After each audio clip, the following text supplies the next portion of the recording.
previo a eso me hizo un juego psicológico de jugar a los novios. A ver, él tenía 26 años y yo tenía 11 años. Yo me creí todo, Gonzalo. Y bueno, pasó eso, me sacó la virginidad y no es que nos volvimos a ver, desapareció. Y psicológicamente me destrozó. Y lo que pasó después es que siguieron las personas en mi mail, siguieron los encuentros, porque hay una de las cosas que me preguntan seguido es ¿por qué volviste? ¿Por qué?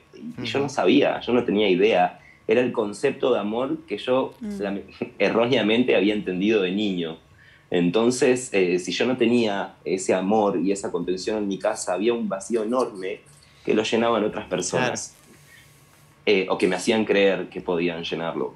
En uno de esos encuentros con otros hombres, caigo en manos de Roberto Santi, que también está denunciado hace 10 años esperando a sentencia. La justicia todavía lo tiene preso hace 10 años, pero no firmaron la sentencia. Eso me parece una locura. Mi psiquis con eso me salvé a tiempo, pero la pasé muy mal con estas situaciones. Esta persona, el mismo cuento que todos, yo te voy a proteger, no tenés por qué estar en una casa donde te maltrata, te pegan, donde tenés que ver a tu mamá drogándote, todas esas cosas.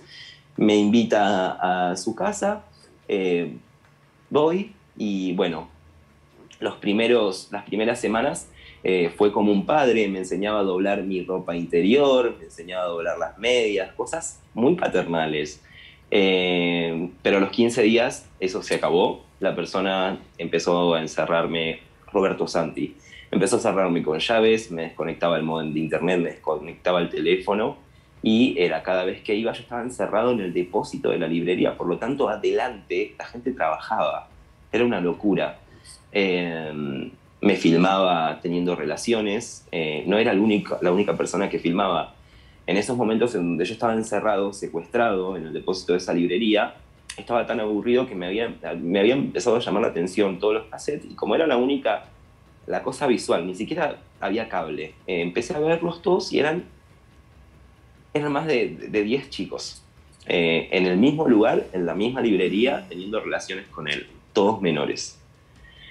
Pasan 8 meses de esta situación en la cual hubo abusos no solamente sexuales, sino físicos. Directamente me secuestró. A los 8 meses llega de nuevo, ebrio, se entra a duchar y se olvida las llaves arriba de la mesa. En ese momento yo agarré las llaves y me fui. No lo dudé un segundo. Buenas noches, ¿cómo andan? Bienvenidos a un nuevo capítulo de No Culpes. Y hay que hablar de abuso, hay que hablar. Esta semana obviamente se visibilizó este tema, se visibilizó la historia de Lucas Benvenuto, quien hace 2 años estuvo acá en No Culpes contando su historia, ¿no? Hace 2 años atrás estamos hablando, ¿no? En este No Culpes donde hablábamos de estos temas, visibilizábamos estos temas. Bueno, se despertó con toda la denuncia con Jay Mamón. Y luego, y anteriormente con Marcelo Corazza, ¿no? Empieza a hablarse de esta trata, ¿no? Que siempre existió, pero que hoy se visibiliza aún más porque justamente a las personas que involucra son conocidos. Por eso tomó la difusión este tema. Pero nosotros ya habíamos hablado, los medios ya habían hablado de esto y le habíamos dado el espacio a Lucas para que pueda contar su historia. Una historia aberrante donde se la mire. Fue secuestrado. Padres donde no les importaba nada acerca de su hijo, donde mayores abusaban de él. Lo tenían como un objeto de diversión.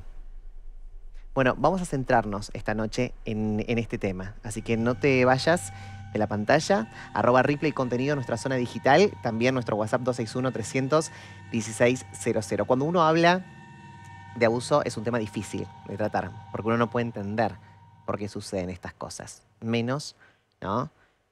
Estas causas que son terribles. Voy a saludar a los invitados. Silvina Jiménez, psicóloga, clínica y docente universitaria, también que compartió este programa hace 2 años atrás. Silvi. Hola, buenas noches, Goga. Un gusto estar acá y estos espacios que ayudan a visibilizar estas situaciones. Fue una historia aberrante, ¿no? Digo, vos estabas presente acá.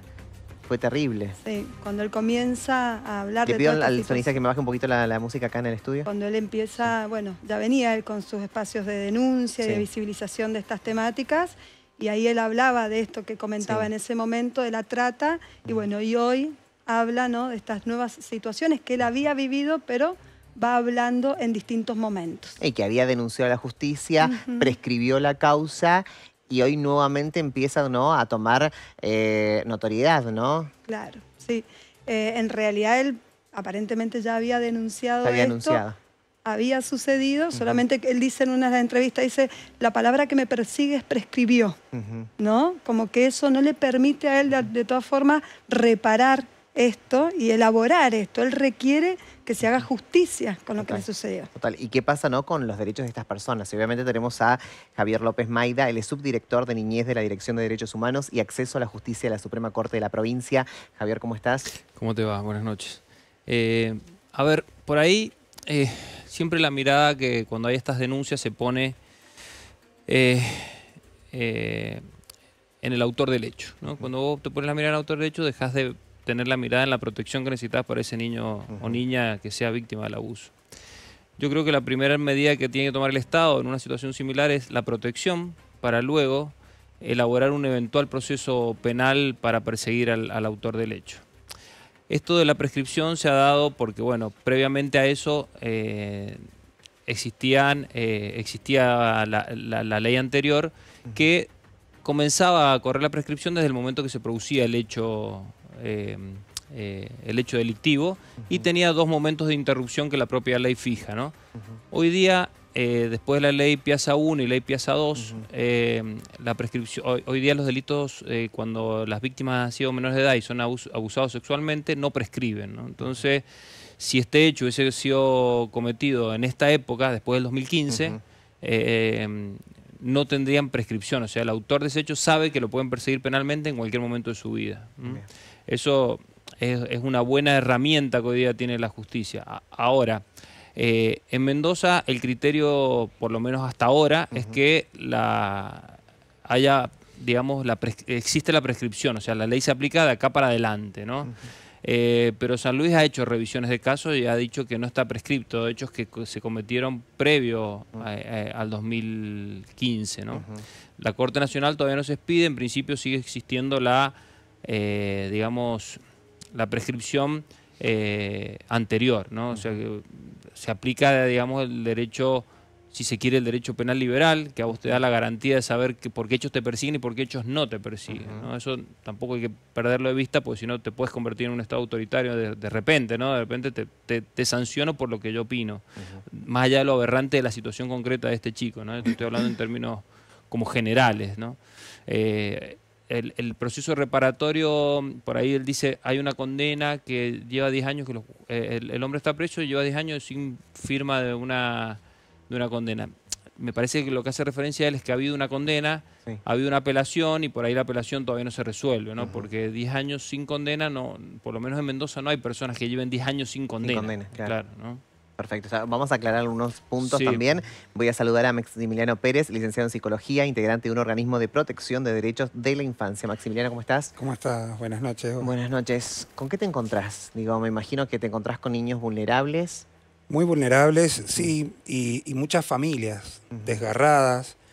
Por otro lado, familias encubridoras, y eso es muy importante aclarar y poder brindar todas las herramientas que tenemos todas las instituciones, tanto públicas como privadas, en la responsabilidad civil de poder, bueno, exponer estas situaciones y tratar de que los profesionales actúen de la mejor manera, ¿sí? Porque como decía acá el compañero, lo primero que hay que hacer es resguardar a la víctima, en el primer, digamos, movimiento. Después, bueno, sí, en el ámbito de la justicia se resolverá el tema del agresor, pero lo primero que hay que hacer es resguardar a la víctima. No, y me imagino, ¿no? Esto, digo, que en la justicia empiece a actuar y hayan cambiado, ¿no? Un poco, digamos, que haya primero una ley, ¿no? Y que hayan cambiado algunos artículos con respecto a esto, porque digo, qué importante, porque la víctima generalmente son niñas, y los niños a veces no se animan a hablar en el tiempo que ocurrió el hecho. Entonces se animan a hablar años después de todo esto. Entonces está bueno saber, escuchar, pero sobre todo es cómo llego a esta información, ¿no? Cuando el niño dice, quiero hablar, ya no tengo más miedo. Sí, y la verdad que es muy común, uno que trabaja en la clínica, hasta con adultos y adultas, la mayoría de las veces han pasado por una situación de abuso intrafamiliar. Que lo pueden trabajar después, cuando son adultos, cuando han tenido otras experiencias, cuando se sienten fortalecidos por otros espacios. Pero la mayoría de los casos lo denuncian justamente en el consultorio. Y no pueden hacer, digamos, no hay un acto reparatorio porque tampoco hay una denuncia. Entonces, bueno, cada uno lo puede elaborar con los recursos propios con los que cuenta. Pero sí, es más común de lo que parece. Sí, eso es terrible, ¿no? Cuando uno se pone a pensar. Silvia, hay algunos, digo, hoy esta noche muchas mamás, muchos papás nos están mirando. Digo, ¿hay algo que uno puede detectar que algo le está pasando al niño que tiene que ver con este tema, que haya sufrido este hecho? Digo, ¿hay algunos inicios que podamos decir, acá pasa algo? Es interesante esto que vos planteas porque muchas veces lo que se busca es la palabra. Y la palabra en las violencias sexuales, me gusta más hablar de violencias sexuales que de abuso. El abuso tiene que ver con un término más tomado desde la cultura patriarcal. Está como bien. si hubiese algo permitido y el exceso en los cuerpos de los niños no hay nada permitido. La violencia es arrasadora, la violencia rompe, aniquila, domina, destruye. Y justamente lo que rompe en el niño es la capacidad de ponerle palabras. Entonces, fíjense que buscamos la palabra donde la palabra no se puede construir. Tenemos estudios en su momento que hicimos en el Hospital Noti donde muy pocos niños, o sea, tenemos una punta del iceberg muy chiquitita, ¿no? Donde son pocos los niños que pueden ponerle palabra. Frente a esa palabra muchas veces cuestionada, con lo que le cuesta a una niña, a un niño, a un niñe ponerle palabra. Lo que hacen las niñas, los niños es empezar a manifestarlo de otras formas. Cuando la palabra no está habilitada, el cuerpo empieza a expresarlo, la conducta empieza a expresarlo. Los niños tienen cambios significativos, los niños empiezan a tener juegos sexualizados a veces. Lo dicen a veces algún amiguito, otro, pero después, esto es muy importante, lo dicen y se desdicen, ¿sí? Eso es lo que muchas veces en el sistema judicial dice, pero después dijo que no. Justamente eso que se desdice, que dijo en un momento, pero como vio que toda la estructura se cae, porque bien lo que decía recién acá el compañero, las violencias sexuales son muy difíciles de visibilizar, pero mucho más difícil aún cuando las violencias sexuales son de tipo incestuosas, es adentro de la casa. Fíjense todo el revuelo que ha generado, que esta persona que ha salido en la tele denuncia a alguien conocido, por los medios, ¿no? Imagínense cuando una niña o un niño en su condición de infancia tiene que ponerle palabra a que el agresor es uno de los que está cuidándolo, supuestamente en esta función de madre o de padre. Debe ser terrible, debe ser Entonces, espantoso. La palabra no está. Generalmente la palabra no aparece. Y fíjense que por eso hablamos de un sistema de visibilización, porque todos tenemos que... El sistema judicial busca la palabra donde la palabra no va a aparecer. Y es la prueba de certeza la palabra. Y hay muy poquitos niños que tienen la palabra habilitada. Entonces ahí es donde nosotros tenemos que estar muy alertas en los cambios de conducta, en lugares donde los niños no quieren ir, en los juegos sexualizados. Empiezan a escribir, a decir algo, no se los escucha, no se les cree. A los niños hay que creerles siempre. Siempre se les cree. Y esto que lo decimos, a veces no se hace acto en las instituciones. No siempre se les cree cuando les cuesta hablar, ¿no? Lo transmiten a través de dibujos, a través de conductas, en las escuelas, a través de irritabilidades, a través de conductas muy pasivas y muy inhibidas. Los niños nos están diciendo algo. Los trastornos alimentarios, las conductas autolesivas, los intentos de suicidio. Muchas veces esto esconde situaciones de violencia sexuales, que lo están poniendo de manifiesto de esa forma. Qué palabra fuerte, ¿no? Esconder, ¿no? Algo que le pasó que no pueden visibilizar, lo esconden a través de haciéndose daño a sí mismo, ¿no? Entonces ahí es donde uno tiene que tomar precaución y donde, bueno, intentar sacar palabras. No saco las palabras, ¿no? Y me dibuja y intento interpretar. ¿Dónde tengo que ir? ¿Tengo que ir a un psicólogo? ¿Tengo que ir a la justicia enseguida? ¿Qué pasa con...? Digo, me quiero poner en las familias que nos están mirando. Claro. Que le intentan decir algo a los niños, pero no sé qué. Pero algo le está pasando. Entonces, ¿A quién recurro? ¿A dónde voy primero? ¿Voy a la justicia? ¿Voy a un psicólogo? No, por eso, para mí, cuando vos ves que hay una conducta que ha salido de su normalidad, digamos, de su hábito cotidiano que tiene un niño o una niña, obviamente que yo voy a consultar a un profesional. Ir a la justicia con eso solamente es para generar más iatrogenia, digamos, estas intervenciones que hacen más daño que beneficio, ¿no? Yo creo que si vos ves que el niño tiene o manifestaciones distintas, dibujos extraños o cuestiones así, yo primero consultaría con profesionales de la psicología seguramente, ¿no? Ir a ver la Silvina sería ideal, Maximiliano, qué sé yo, que son expertos y te puedan dar, abrir un panorama. La justicia, hay tiempo, digo, hoy día tenés tiempo para hacerlo.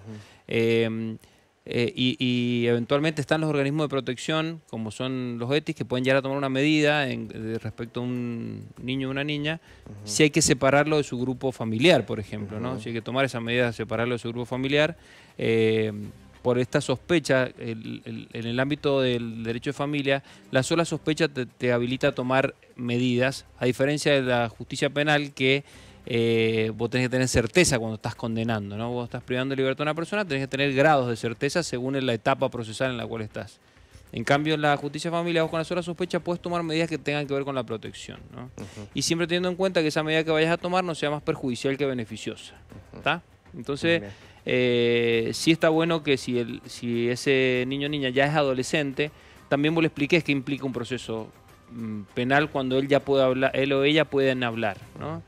Te dicen en algún momento, sí, yo quiero hacer la denuncia. Vos tenés que explicarle a ese adolescente, a esa niña, qué implica un proceso penal, porque puede transitar todo el proceso con lo que ello implica y luego tener una sentencia que no es lo que él esperaba de esa justicia, ¿no?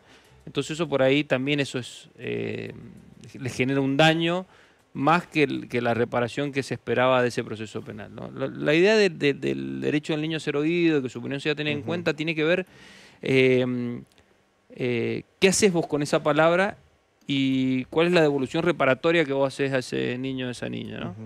Ya me parezco a los psicólogos hablando, ¿viste? No quiero meterme, no quiero invadir incumbencias. No, pero está buena la palabra reparar. Sí, claro, y la reparación por ahí... Intentar reparar, por lo menos. Claro, entonces el proceso penal es una etapa reparatoria, no la única, tiene que quedar claro, porque ahora parece que solo existiría la etapa reparatoria cuando hay una condena penal y muchas veces las etapas reparatorias tienen que ver con un montón de caminos y de procesos, ¿no? Que tienen que ver con lo familiar, con lo social. Es más, este chico está como muy expuesto ahora a todo lo que está pasando, ¿no? Esa exposición mediática también muchas veces puede ser hasta dañina. Vos cuando querés mostrar cosas que hoy por hoy él ya tiene su edad, digo, pero en su momento él era muy chiquito, ¿viste? Cuando pasan estas cosas. Entonces vos llevar a un chico de estos a una exposición mediática es tremendo. Por eso es que no hay que publicar cuestiones que tengan que ver con cuando un niño, niña, adolescente ha sido víctima o autor de un hecho delictivo, ¿no? Estas cosas hay que resguardarlas muy, muy celosamente. No, y lo que vos decís, digo, tuve la oportunidad de hablar por privado con él hace años atrás y, digamos, animarse a publicar. Digo, la primera entrevista fue en Infobae, la segunda entrevista lo hizo a través de las redes sociales, YouTube, después fue Verónica Lozano, luego vino acá. Animarse, porque hay un fin de che, hay que proteger y sobre todo no tener miedo. Convengamos que denunció personas muy poderosas, ¿no? Personas que obviamente hacían lo que querían con los niños. Estamos hablando de objeto. Y ahí quiero ir un poco con vos, Maxi. ¿Cuál es el protocolo que uno debe seguir por parte del Estado, ¿no? Sí, eso quería agregar a lo que estaba exponiendo el compañero, que en realidad... A ver, uno puede hacer una exposición de una situación, si hay una presunción, si uno considera que es necesario poder hacer una exposición para que intervenga alguna autoridad estatal, se acerca a un ETI, puede hacerlo con una demanda espontánea o puede hacerlo a través de un llamado, de un correo electrónico. Sí, lo que nosotros buscamos es que expongan justamente domicilios, datos, como para poder acercarnos hasta ese lugar y a partir de ahí, bueno, poder actuar. Generalmente nosotros el primer movimiento es, bueno, detectar, ¿sí?, cuál sería el derecho vulnerado, ¿sí?, en ese caso, si es un abuso, si es un maltrato. A partir de ahí, lo primero que se hace es no separar al infante del centro de vida, sino justamente poder separar al agresor o a la agresora de ese lugar, sabiendo de que hay otros adultos y adultas que acompañan, ¿sí?, la situación, el procedimiento de intervención. Cuando los otros integrantes no acompañan, que muchas veces se da, y es por esto que muchas veces no llega la denuncia por la familia, ¿sí?, porque justamente son encubridores, son cómplices. Total. Entonces, bueno, ahí sí se busca otros adultos referentes, tanto de la red familiar o de la red comunitaria, vecinos, padrinos del corazón, que generalmente se conocen con ese título, que bueno, que son referentes para esos niños y que se puedan, digamos, tomar alguna medida con ellos de protección temporal hasta que la situación se esclarezca y también se tomen decisiones más a futuro. Hay que tener en cuenta que no es definitiva esa decisión, siempre les explicamos, es un proceso, es necesario que lo atraviese la familia, justamente porque hay veces que esa persona, muchas veces también que no acompaña, ¿sí?, o que no denuncia, que está siendo cómplice, bueno, también puede estar afectada por otros factores de violencia, ¿sí?, y que no puede concretar la denuncia. Madres víctimas de violencia de género, bueno, que muchas veces no pueden llegar a exponer esa situación en un caso de un abuso sexual infantil. Entonces, bueno, sí les pedimos que nos acompañen en esos procesos, que es necesario atravesarlo, que no es definitivo, que la idea es que se pueda reparar hasta que no se dé más esa vulneración de ese derecho, se restituya ese derecho para esa niña o para ese niño. Nos podemos acercar a Leti, ¿sí? Si no, podemos llamar al 102. Ellos es una línea gratuita, confidencial. Nos pueden asesorar. Está en pantalla esto. Ahí está. De cómo poder acercarnos a esas intervenciones. Sí. Pero bueno, sí lo que encontramos, y las estadísticas nos lo dicen, que la mayoría de los casos es intrafamiliar o es alguien conocido, porque justamente, como decía la compañera, es un ultraje que se produce de alguien que se espera el cuidado y la ternura, aparece el ultraje y el sometimiento, ¿sí? Entonces, generalmente es lo que más se silencia, lo que más se esconde, y como decía recién, es muy común. Y también hasta culturalmente, cómo, digamos, transgrede esto, estas acciones y estas violencias. Y es terrible, ¿no? Cuando uno escucha... o sea, a uno se le parte... Voy a hacer dos preguntas, una más con este tema, por ahí el otro me voy a ir, pero que está relacionado. La primera es si acá se detectó alguna red de trata de menores, acá en Mendoza, en nuestra provincia, ¿no? Si conocen, mira, si... Cuando nosotros, en alguna época yo trabajé en la Dirección de Niñez de la provincia, e hicimos una denuncia de una red de trata porque habían dos chicas que nos habían dicho dónde habían estado. Yo fui testigo de esa causa, fui a aclarar, etcétera. Sí hubo mucho temor, porque justo en esa época había una novela que estaban dando que trataba sobre que hablaba sobre la trata de personas. Sí, yo me acuerdo, brasilera era. No, era local, era de Argentina. Ah, sí, ya sé. Sí. Marrale creo que trabajaba. Sí. Bueno, ahí se dio y se generó una cierta también, se dio una cierta paranoia en la que todo el mundo veía trata. Pero, digo, hay que tener siempre presente que cuando se dan estructuras de trata, estructuras mafiosas de trata, atrás de eso siempre hay alguien que tiene algo de poder. Y alguien que consiente que eso pase, ¿no? Porque si no tenés esa estructura de sostenerlo, eso se cae inmediatamente, ¿no? Por eso es que muchas veces los allanamientos, cuando tenían que ver con cuestiones de trata de personas, no se hacían con policías locales, sino que se traían otro tipo de fuerza. Muchas veces se utilizaba la policía aeroportuaria para hacer esos allanamientos en esa zona. Lo mismo que las escuchas telefónicas que se hacían sobre los teléfonos de los presuntos denunciantes. A ver, hecho concreto, llegar a la institución y decirte, vengo a ver una sobrina mía. Ajá. Sí, ¿quién sos vos? Yo soy el tío. ¿Por parte de quién? Dos preguntas, ¿viste? Ya no sabían dónde decirte, no sabían ni el apellido, sabían de la persona. O sea, querían llevarse a la piba porque obviamente les daba un insumo, ¿no? Que era la explotación sexual en ciertos determinados lugares.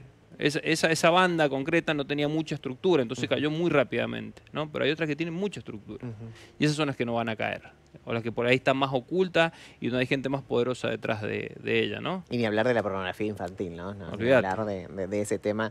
puntual. Y la otra que uno se ponía a pensar y que fue discusión y lo traigo acá, uno a veces ve, digo, en la mayoría de los casos son intrafamiliares, estamos todos de acuerdo, pero también nos pasa, o al menos cuando uno va a la Arístides a tomar algo, digo, cuando uno va, la cantidad de menores, ¿no? Que están sin protección, que están sin un adulto que los acompañe, sin nada, pidiendo, trabajando.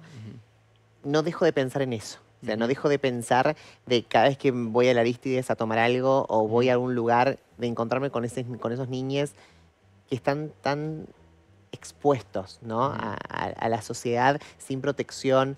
¿Qué pasa ahí, no? ¿Quién los protege, no? Claro, vos decís por ahí quizás por a ahí las digo personas que tiene que no tiene, por eso sí, pero es están en algo situación de mendicidad por ahí o Sí. que están ejerciendo algún grado de mendicidad, pues se acercan a las mesas, te dejan una tarjetita que vos le...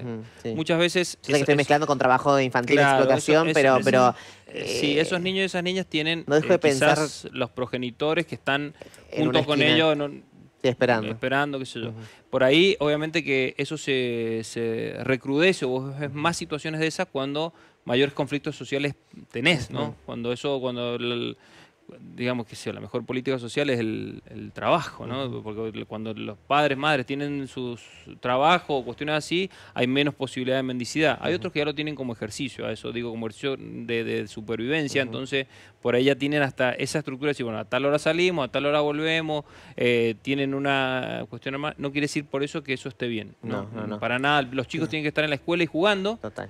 no tienen que estar siendo explotados laboralmente y el trabajo permitido en Argentina son ciertas determinadas cuestiones específicas, ¿no? Perdón que me corra, vamos a tener un Sí. programa hablando de trabajo Sí. infantil, obviamente. Sí. Explotación infantil no es trabajo, es explotación, perdón, Sí, me corrijo. Exactamente. Pero en caso de que yo me encuentre con una situación así, ¿puedo llamar a alguien, digamos, yo ciudadano, llamar a alguien, se encuentra o...? Si vos crees que hay una explotación de ese tipo... No, y- si yo me encuentro que hay niñez así, sí. Claro. Sí, por eso, si hay una explotación de ese Sí. tipo, si están a las Sí. 3 de la mañana en plena, Sí. cuando tenés que estar durmiendo, y vos tenés, vos cuando llamás al 911 te van a pasar con el 102, Con el ¿no? 102. Y ahí se va a generar por ahí una alarma que puede llegar a intervenir la Guardia Provincial, que depende del ETI, y van a atender esa situación. Lo que no quiere decir que vaya a haber una respuesta inmediata, ni tampoco quiere decir que esos niños tengan que ser separados de esa familia, ¿no? No, Por ahí exacto. vos ahí te enterás o es lo que se llama, viste, cuando vos, la noticia, cómo te llega la noticia al efector público. De alguna manera llega, bueno, esta vez llegó a través de una persona, un ciudadano, ciudadana que denuncia concretamente a una línea que tiene alguna expertise para desentrañar qué se puede hacer con eso, ¿no? Bien, perfecto. Sí, perdón, Sí, es Maxi. importante Sí. también aclarar que también hay situaciones muy particulares. Obviamente que toda situación familiar se tiene que ver de manera singular, Total. pero sí es cierto que hay mucho factor económico que muchas veces incide en la familia. Y claro, tenemos después adultos que vienen y te dicen, bueno, o sea, en una situación así donde se denuncia, uno interviene y pregunta a estos adultos y adultas, bueno, ¿y por qué estaban en ese momento ahí? ¿Por qué estaba vendiendo, no sé, algún condimento? Cualquier Muchas cosa. veces, claro, como Sí, sí. vendedores ambulantes. Sí. Te dicen, bueno, pero es que lo que pasa es que yo tengo 5 hijos, no tengo con quién dejarlos. No puedo pagarle a alguien para dejar a mis hijos. Si yo los dejo solos, también interviene la guardia, porque no pueden estar niños solos en una casa, porque pueden tener algún accidente doméstico. Entonces, esto es una situación y un factor que hay que... O sea, una situación en general que no es tan sencilla de abordar, digamos. No. Hay que verlo en la complejidad familiar y en la complejidad social. Lo que pasa es que, bueno, tenemos estos casos de estas familias en donde muchas veces No, el recurso económico lo tienen que salir a buscar día a día. Vuelvo a repetir esto y quiero enfocarme, sin salirme del tema, ¿no? Pero que vos dijiste, bueno, la mayoría, ¿no?, de los casos de abuso se dan en la familia, dentro del seno familiar, ¿no? Pero también cuando uno escucha a Lucas, ¿no? Esta cosa de que yo iba a mi casa de una semana con la misma ropa, nadie se daba cuenta, había una desprotección familiar también que hizo que los adultos se aprovecharan de ese niño que buscaba una protección que no la tenía en su casa. Por eso relacioné un poco todo lo que con todo esto, ¿no? Y también, digo, qué importante el involucrarse, ¿no? Digo, a vos les pasa a todos, ¿no? En cada uno de su área, porque a veces, digo, la misma sociedad a veces tiene miedo de denunciar, Exacto. a veces está pasando en la familia y el mismo familiar tiene miedo, ¿no? ¿Qué le dirían ustedes como profesionales a aquellas personas que saben que está pasando algo pero que no hacen nada, que no se animan. Silvia. Yo creo que hay que involucrarse. Y vuelvo a la misma palabra, la visibilización. Cualquier persona que toma contacto o que ve alguna situación que llama la atención, el 102 es una línea que está atendida por profesionales, no implica una denuncia, uno puede llamar para asesorarse y en esas situaciones ellos vinculan con la institución que corresponda, ¿sí? Uno tiene que involucrarse por lo menos desde el anonimato que implica el 102, ¿no? Pero creo que las niñas, los niños tratan de manifestarse para que un adulto, ya sea docente, vecino, tío, pueda visibilizarlo. Ese elemento es de gran riqueza para poder empezar a desentramar toda una cadena. Y algo que quiero aclarar es que las violencias sexuales a las infancias no pertenecen a una clase social determinada. Atraviesan todas las clases sociales, está en todos los ámbitos. Es verdad esto que los niños que están más vulnerables, porque no hay funciones de protección. No hay función de madre, de padre que los cuide, que los ampare. Esos niños son más vulnerables a ser captados por estas conductas delictivas. Que no quiere decir aquellos que estén papá y mamá estén protegidos de eso. Exactamente. Total. Y eso lo vemos habitualmente, que no es... es más, te diría que muchas veces están más desprotegidos aquellos que tienen más poder económico. Porque es difícil incluso hasta entrar a un barrio privado a hacer medidas concretas, ¿no? Ya sea de medidas que tengan que ver con toma de medidas respecto de niños y niñas, a niñas, o hasta las prohibiciones de acercamiento, las exclusiones de hogares cuando son medidas de protección. Cuesta más en un barrio privado con muchísima seguridad que en un asentamiento inestable. Eso es, lo hemos visto muchas veces, ¿no? La desprotección que da y los abusos que se pueden dar en esos ámbitos intrafamiliares, ¿no? Que no denunciar a tal porque tal es el que provee, ¿no? Tal es el que con él come toda la familia y bien, ¿no? Total. ¿Se están animando, digo, acá en Mendoza, la sociedad se involucra un poco más con respecto a estos temas? Es fluctuante, ¿viste? No es que no te puedo dar una estadística porque no tengo un número, ¿no? Pero, qué sé yo, hoy día, qué sé yo, las redes sociales como que han hecho visible un montón de cosas que antes no. Entonces por ahí te publican en una red social una denuncia que es una bomba, que explota algo que empezás a investigar y encontrás un montón de cosas, ¿no? Tanto violencias intrafamiliares como violencias institucionales también. Eso no hay que olvidarse que dentro de las instituciones y cuando tienen característica de institución total, se producen también malos tratos y abusos en esos lugares, ¿no? ¿Maxi? Sí, justamente sumando a lo que estaban diciendo, es muy necesario, me parece, entender que la corresponsabilidad que tienen todas las instituciones públicas y privadas de poder exponer estas situaciones, de poder intervenir en los casos que sea necesario. Las escuelas y los hospitales tienen unos protocolos muy específicos de cómo tienen que actuar, de cómo tienen que abordar una situación. Sucede mucho, por ejemplo, en las escuelas, yo también trabajo en escuelas primarias, en jardín maternal, y sucede mucho que se establece la denuncia, ¿sí?, por parte de la escuela, porque lo escuchó el docente o la docente, pero muchas veces dejan ir a los chicos con sus posibles agresores. Entonces, justamente eso es lo que hay que tratar de evitar, de que no se puedan ir hasta que no intervenga un profesional, hasta que no puedan ser abordados por una institución hospitalaria, si es necesario. Entonces, eso es muy importante entender. Todos tenemos la responsabilidad civil de poder visibilizar estas situaciones y denunciarlas. Qué bueno lo que dijiste, responsabilidad, ¿no? Que todos tenemos esa responsabilidad. Muchísimas gracias, me estoy quedando sin tiempo. Gracias por este programa. Vamos a seguir hablando de este tema, así que gracias por asistir a los tres grandes profesionales.